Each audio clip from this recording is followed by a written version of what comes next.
Hai, Assalamualaikum warahmatullahi wabarakatuh. Anda bersama saya Otia Syarozali di page Otia Syarozali. Hari ini saya outdoor. Saya tak berada di office hari ini, tapi saya tetap akan melakukan perkongsian dengan anda. Hari ini kita punya topik santai sikit, iaitu menguasai pengurusan diri, menggalakkan anak berinteraksi. Baik, sebelum saya mula berkongsi dengan lebih panjang, saya nak minta admin tolong komen sama ada boleh dengar ataupun tak. Okay, admin. Alright. So, kita tunggu admin komen. Hari ni saya... Okay. Clear eh? Alright. So, clear. So, Alhamdulillah. So, hari ni kita akan teruskan perkongsian kita. Saya betul eh? Saya di page saya ya? Betul? Okay. Admin boleh tolong share kan? Mungkin ada yang tak perasan kita dah start live. Saya tahu kita mungkin akan agak sedikit sukar untuk kita catch up. Setiap minggu kita ada perkongsian macam ni, tapi nanti pihak kami akan compilekan kita punya siri interaksi dengan anak ni dekat dalam satu tempat supaya anda boleh lebih mudah untuk akses lah. Kita akan cuba compilekan nanti, sebab kita pun tengah dalam proses untuk buat satu website.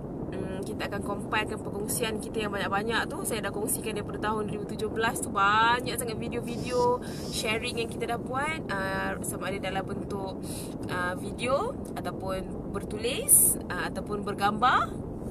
Kita akan compilekan dalam satu tempat nanti, insyaAllah. Doakanlah kami boleh melakukan yang secepat mungkin.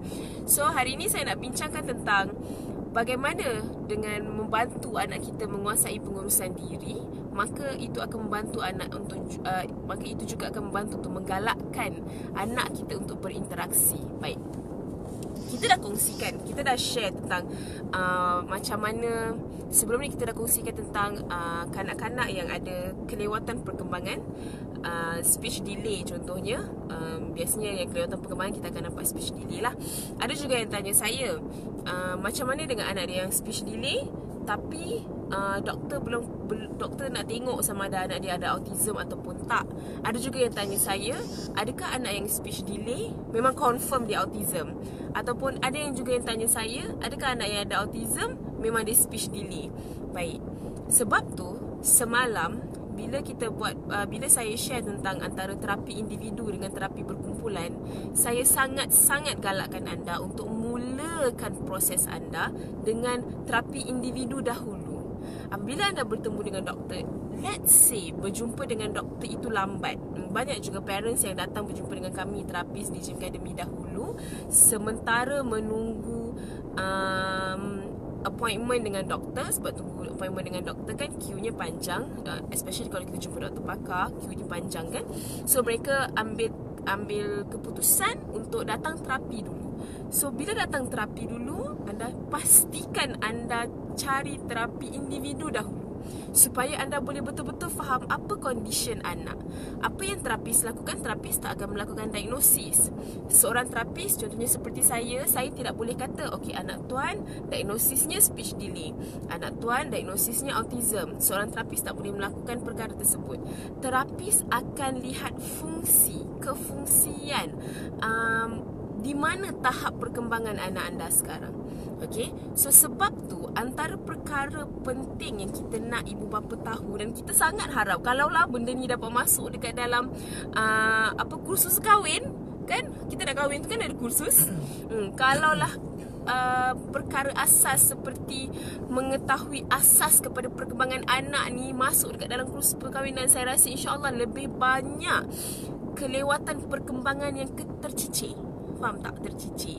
Maksudnya anak dah 6 tahun baru mak tu perasan anak tu sebenarnya ada kelewatan perkembangan daripada awal, yang in which sepatutnya daripada usia setahun, daripada usia 6 bulan pun anda boleh nampak sama ada anak anda berisiko ataupun tak. Okay? So but again, benda tu tak ada dekat dalam sistem, so we shouldn't blame the system. So kita just usahakan apa yang kita boleh. Okay, so this is very good. Anda yang sedang menonton sekarang, sama ada anda yang dapat tonton live ataupun anda yang tonton selepas video ni ditinggalkan yang sudah direkod, saya harap sangat anda dapat menyampaikan ilmu ilmu pentingnya untuk mengetahui sama ada anak kita berkembang dengan baik ataupun tidak. Kerana lebih lambat intervensi diberikan kepada anak-anak yang berisiko, lebih tinggi risiko mereka, lebih banyak keciciran yang mereka akan berisiko hadapi. Okey, baik. So hari ni kita nak cerita tentang kenapa saya nak cerita tentang pengurusan diri. Okey, apa itu pengurusan diri? Sebenarnya seorang occupational therapist sangat sinonim dengan activities of daily living. Kita panggil activities of daily living ini adalah pengurusan diri, aktiviti yang kita lakukan secara dalam kehidupan harian. Itu adalah occupation. Occupation bukan merujuk kepada profession dalam occupational therapy. Occupation merujuk kepada aktiviti yang kita lakukan setiap hari. So, yang kita lakukan setiap hari, kita buat apa? Kita akan tidur, kita bangun tidur, kita berus gigi, kita mandi, kita sabun, kita cuci, kita pergi tandas, kita makan, kita cuci pinggan, kita masak, kita keluar, kita tahu jadual rutin kita setiap hari, kita tahu apa yang penting untuk kita buat setiap hari. Dan itu adalah activities of daily living, aktiviti kehidupan harian. Dan itu adalah apa yang anak kita buat setiap hari dengan kita. Okay, saya ada banyak kes di Gym Academy yang datang, anak-anak susah tidur. Tidur adalah activities of daily living. Sleep, mempunyai sleeping pattern yang bagus adalah sangat penting untuk anak-anak berkembang dengan baik. So biasanya kalau anak ada masalah dengan sleeping, anak-anak ada masalah untuk tidur dengan baik, kita akan pastikan itu diselesaikan, masalah itu diselesaikan oleh ibu bapa dahulu. Kita akan bagi beberapa cadangan yang ibu bapa boleh lakukan jika anak ada masalah dengan tidur. Sebab activities of daily living, anak-anak tahu untuk menguruskan keperluan dirinya adalah sangat penting. Anak yang berusia 2 tahun contohnya, kita ambil anak yang kecil-kecil supaya anda boleh nampak dengan betapa pentingnya ianya. Okay? Anak yang berusia 2 tahun contohnya, anak itu tahu urus diri dia dalam umur dia. Contohnya, dia tahu dia lapar nak susu, dia boleh minta nak susu sambil menangis. Kalau mak dia tak layan sebab masih main handphone, nak susu. Anak umur 2 tahun dah boleh sebut 2 perkataan. Biasanya kawan-kawan speech therapist kita akan cerita anak umur 2 tahun dah boleh guna 2 perkataan lebih kurang, okay? Walaupun pelat. Nak susu. Itu adalah pengurusan diri. Dia tahu keperluan yang dia perlu lakukan supaya dia boleh terus survive dan hidup. Okay, so bila kita pecahkan, seorang terapis akan tengok, kita akan buat aktiviti analisis. Nanti masa Bengkel Science School nanti 27 Julai kita akan buat banyak aktiviti analisis. Saya akan ajak anda untuk lihat macam mana dalam satu aktiviti sebenarnya ada banyak sangat komponen-komponen penting dalam perkembangan anak yang berlaku pada ketika itu. Dan jika kita betul-betul fasih dengan milestone perkembangan anak tu, walaupun anda bukan seorang terapis, at least anda boleh nampak apa komponen-komponen kasar yang anda boleh tengok pada perkembangan anak dalam satu-satu aktiviti. Kita ambil satu aktiviti yang simple, mandi. Okay, mandi. Ada berapa banyak step yang anak-anak biasa buat, yang kita biasa buat apabila kita sedang mandi. Nombor 1, sebelum mandi. Ada langkah-langkah yang kita lakukan sebelum mandi.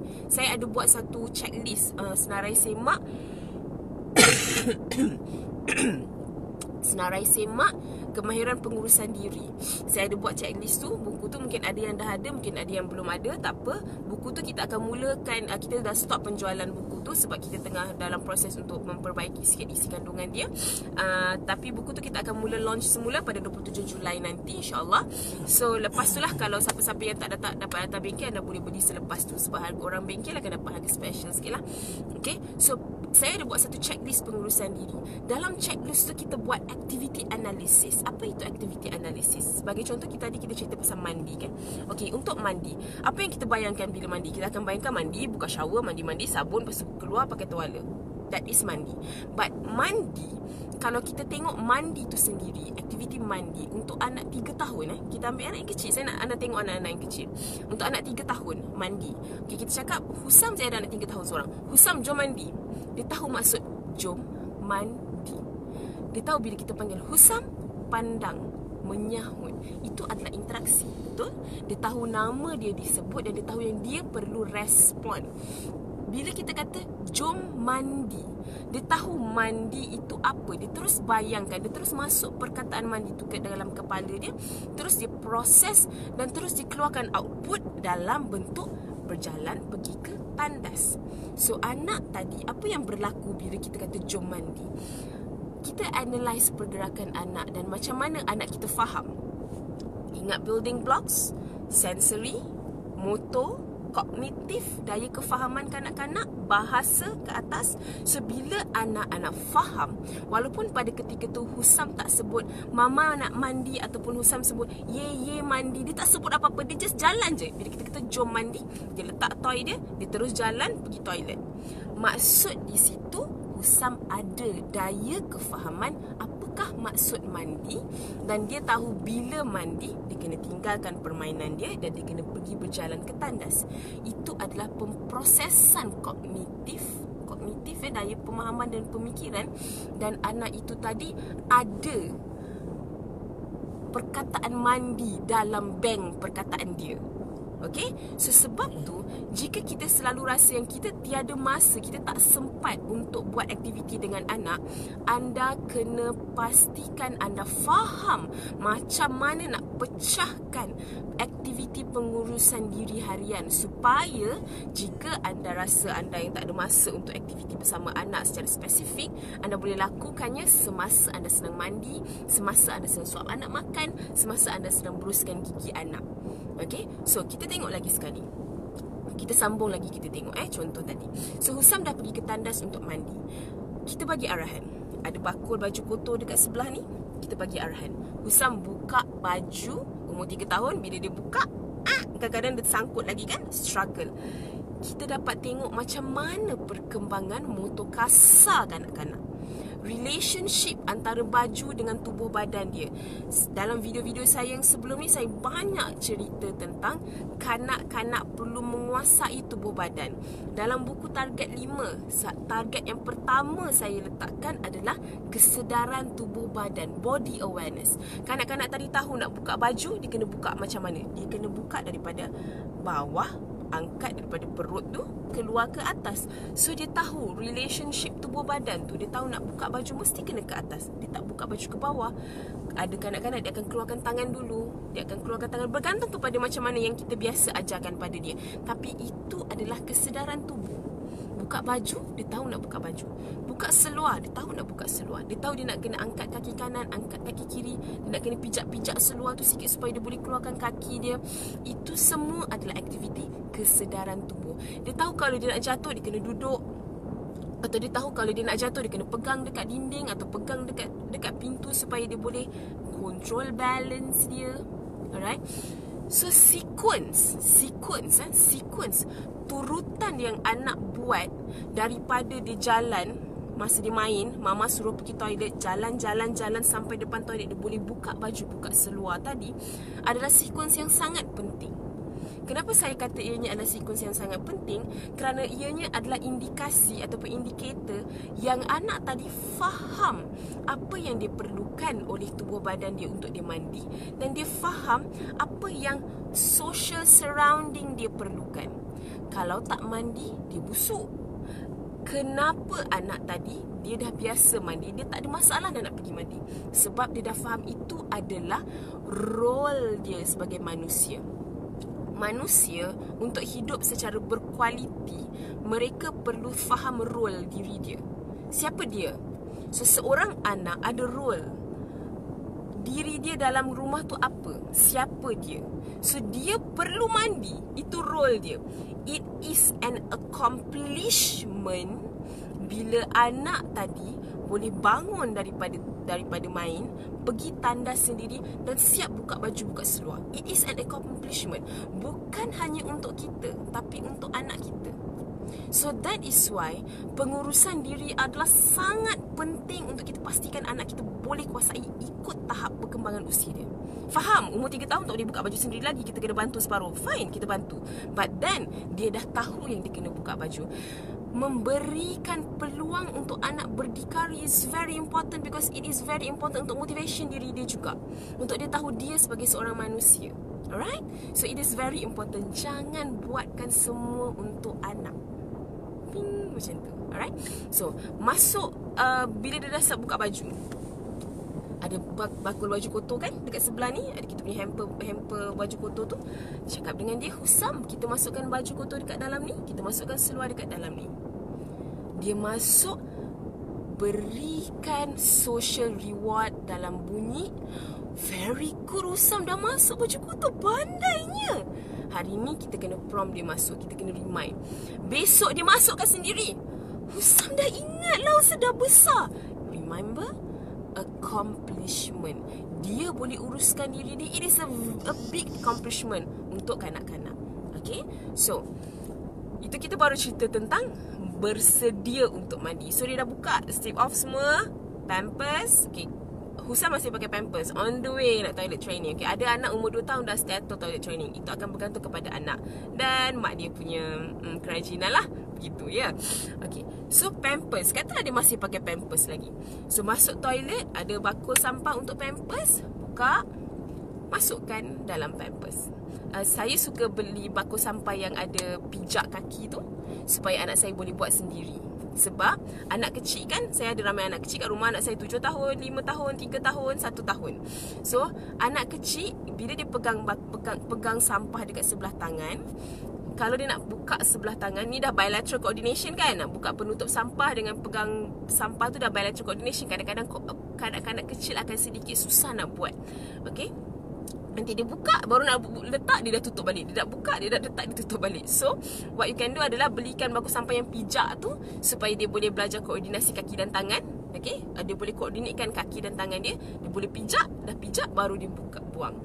Sequence tadi, dia tahu dia kena mula-mula guna kaki dia untuk pijak, baru dia boleh buang. Sequence.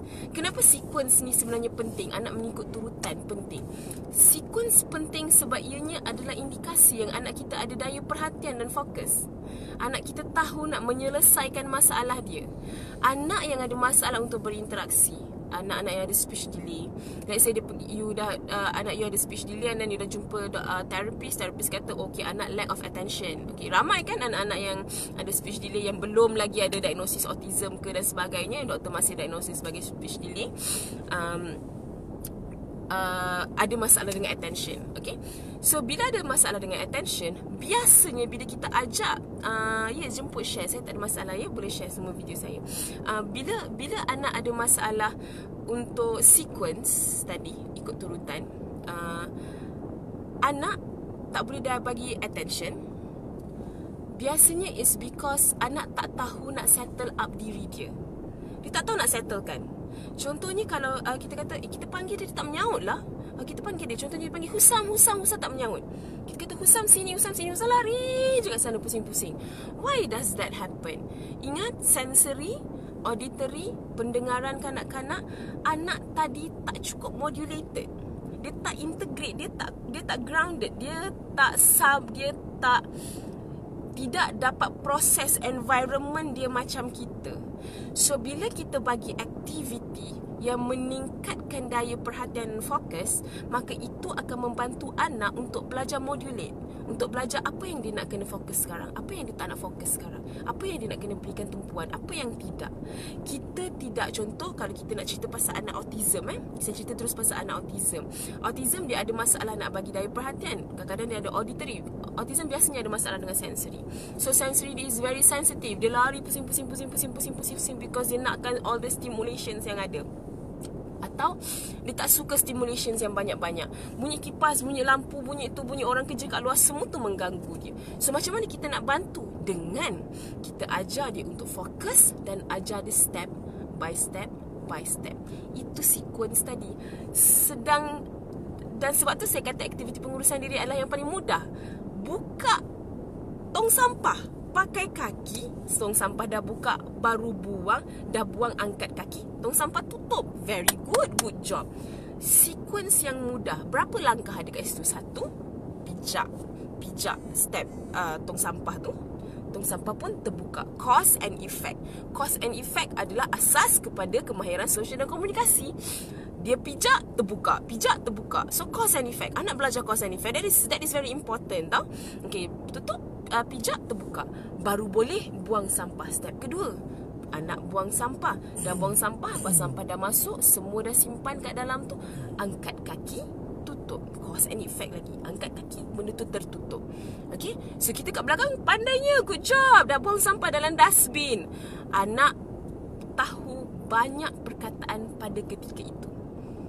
Okay, so what you can do adalah cuba bayangkan apa lagi aktiviti dekat rumah yang mudah untuk kita ajar anak. It's not necessarily kita nak ajar anak kita yang lewat perkembangan perkataan tu, you kena duduk dekat depan meja dengan dia, tunjukkan all the flashcards yang ada. Not necessarily it's like that. Tak semestinya anda kena wajib beli trampolin dulu dekat rumah, baru boleh start terapi dengan anak, baru boleh start aktiviti dengan anak. Not necessarily macam tu. Anda dah boleh mula sekarang dengan ajar dia buka baju dan masukkan baju dekat dalam tempat baju kotor dulu. Anda dah boleh start ajar sekarang dengan susun kasut dekat tempat rak kasut dulu. Kita tengok kita patah balik dekat basuh baju tadi. Sekarang pukul berapa? Sorry. Okay. Saya ada 7 minit lagi. Okay, so kita tengok dekat basuh baju, dekat mandi tadi kan. So anak dah buka baju, dah masukkan pampers dekat dalam tong sampah. Apa yang anak akan buat seterusnya? Kita akan ajar anak pergi buang air kecil. Walaupun anak anda belum pandai toilet train, anda belum mula toilet training, this is pre-toilet training. Anda belum bersedia untuk toilet training anak anda, it's okay. Benda pertama yang ibu bapa kena buat adalah know your sense. Kita kena tahu kita punya tahap. Kalau anda rasa toilet train anak sekarang akan buat anda insane, akan buat anda hilang kesabaran, pause dulu. Sorry saya kena minum air sekejap. Macam excited sikit cerita pasal ni kan. Okay, pause dulu. Jangan start toilet training dulu kalau anda belum bersedia. Tapi apa yang anda boleh buat adalah mulakan sequence yang bagus. Sequence yang bagus, anak dah buang pampers dekat dalam tong sampah tadi dekat toilet kan. Pampers, tong sampah, dalam toilet. Biar anak relatekan pampers, toilet. Pampers, toilet. Kotoran hasil buangan, relatekan dengan tandas. Siap anak buang, ajak anak panjat, dudukkan anak dekat atas toilet bowl. Cuci anak atas toilet bowl. Sebab anak akan relate pembersihan dia punya private parts dengan toilet bowl. Anda dah boleh bersedia untuk duduk atas toilet bowl walaupun dia belum buang apa-apa lagi. Nanti akan ada occasion yang anak terbuang sesuatu. That is very good. Walaupun dia belum start toilet train, anda belum start toilet training dengan dia. So sequence turutan dan rutin yang dekat dalam tandas masa anda nak mandikan anak tu, it can be very helpful kalau anda sangat alert dan anda sangat concern dengan apa yang anda buat pada ketika tu. Okay, so dia dah siap buang sampah, dudukkan atas toilet seat, cuci di atas toilet seat. Biar dia tahu relatekan dia punya bahagian private parts dengan toilet bowl. Terus, nanti bila anda nak mula toilet training dengan anak, ini akan lebih mudah. So, anak akan belajar interaction antara tubuh badan dia dengan environment yang berada di sekitar. Toilet means buang excretion of the body. Okay, so biar anak belajar benda tu. So dah siap atas toilet seat, good job, dah cuci, dah bersih, tak nak kencing, tak nak berak, whatever lah perkataan yang you nak guna, cucut ke, shishi ke, as long as anak tu faham. Alright, so turunkan dia daripada tandas, daripada toilet, mandi. Masa mandi, buka shower. You can use any song you want, tapi cuba rutinkan perkataan yang anda guna, biasakan. Buka shower, jom mandi. So whatever perkataan yang you nak guna. So mandi, wash your head, wash your hands.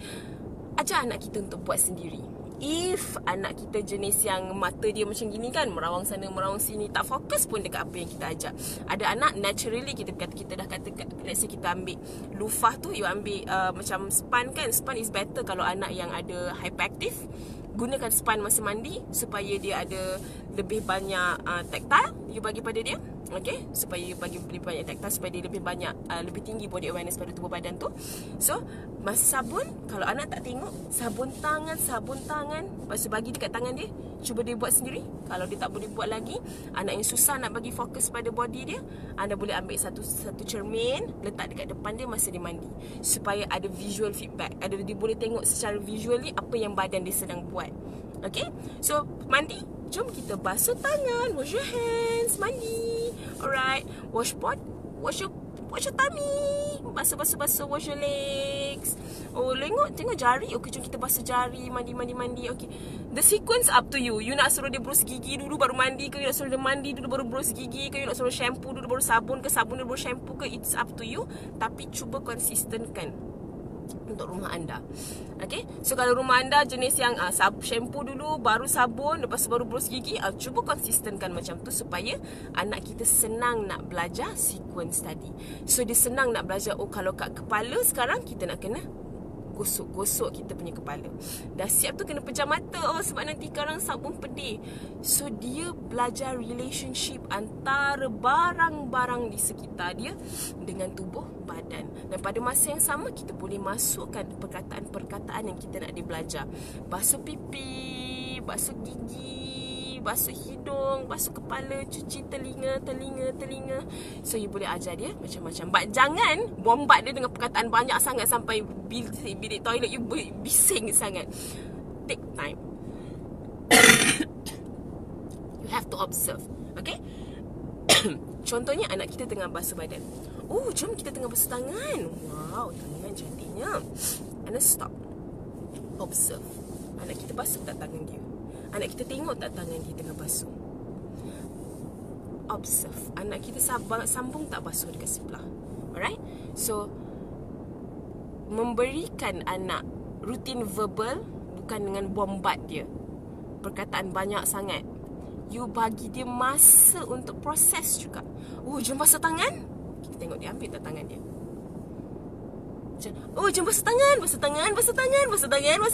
Nanti anak tu pun pening kan. But you boleh je nak buat lagu-lagu tu untuk awal-awal. Oh, jom basuh tangan. So tunggu anak basuh tangan. Observe dan tengok dulu apa yang anak kita buat. Okay? Alright. So bos kata kalau tak sempat habis pukul 9 saya boleh extend. Okay? So saya rumuskan sikit. Okay? So bila kita buat aktiviti pengurusan diri dengan anak kita, kenapa ianya adalah sangat-sangat penting. Bila kita buat aktiviti pengurusan diri, ada banyak perkara yang kita boleh latih anak kita pada ketika tu. Okay? Nombor 1, yang paling penting, kita ada 5 target. Ingat, dalam buku target 5 saya ada 5 target penting. Nombor 1 adalah kesedaran tubuh badan. Anak memang akan belajar kesedaran tubuh badan semasa aktiviti pengurusan diri, kerana dia perlu relate tubuh badan dia dengan persekitaran. Yang kedua, minat terhadap aktiviti. Anak bila dia tahu yang dia boleh buat sesuatu, oh dia pandai masukkan baju kotor, oh dia pandai tekan tong sampah sampai terbuka. Bila anak tahu untuk buat sesuatu, dia akan rasa belonging. Dia akan rasa yang dia ada kuasa terhadap aktiviti tu. Dia akan rasa dia pandai. Maka anak akan mula timbul minat terhadap aktiviti. Target yang ketiga adalah sosial dan komunikasi. Macam mana bila kita ajak anak untuk buat aktiviti pengurusan diri, anak akan ada kemahiran untuk kenal pasti kefungsian dia, role dia dalam rumah, role dia di sekolah. Dia siapa dalam rumah, dia siapa di sekolah. Dia ada kefungsian, dia ada tanggungjawab. Dan anak akan belajar kemahiran reseptif bahasa. Bila kita beri arahan, anak boleh proses untuk faham. Bila anak nak sesuatu, nak susu, nak mandi, nak jom buka, dan anak akan mula menggunakan perkataan that is ekspresif pula. Okay, but apa yang kita boleh buat? Reseptif. Berikan lebih banyak perkataan untuk anak dan gunakan perkataan-perkataan yang seboleh-bolehnya konsisten supaya anak boleh proses perkataan tersebut dengan lebih kerap. Okay. Yang keempat adalah konsep asas. Konsep asas adalah besar, kecil. Oh, buka air besar. Oh, banyaknya air turun. Kecilkan. Okey, kecil sikit. Buka air. So that is konsep asas. Basah, kering, besar, kecil, laju, perlahan, bentuk, panas sejuk. Okay, konsep asas. Bila anak dah faham target 1, target 2, target 3, target 4 ini, maka akan lebih mudah untuk kita latih target kelima, iaitu target untuk dia punya pengurusan diri yang sepenuhnya, iaitu pengurusan diri dia, kemahiran kehidupan harian lah, pengurusan diri dan juga dia punya kemahiran akademik semasa dia di sekolah. Okay, so sebab tu fahamilah milestone perkembangan anak anda. Tempoh hari saya rasa Puan Mahfuzah ada share dekat dalam dia punya Facebook tentang checklist yang Kementerian Pendidikan ada sediakan. Saya tengok checklist tu quite simple, but you can use the checklist. Checklist tu ada ceritakan perkembangan asas lah, basic, macam gross motor ada 2-3 komponen dekat situ yang anda boleh check untuk anak anda. Okay, kalau nak yang panjang sikit, checklist itu ada dekat dalam buku target 5 tu, ada checklist perkembangan yang lebih panjang untuk anda tengok. Okay, alright, so itu sedikit perkongsian daripada saya dan sedikit lagi reminder ya.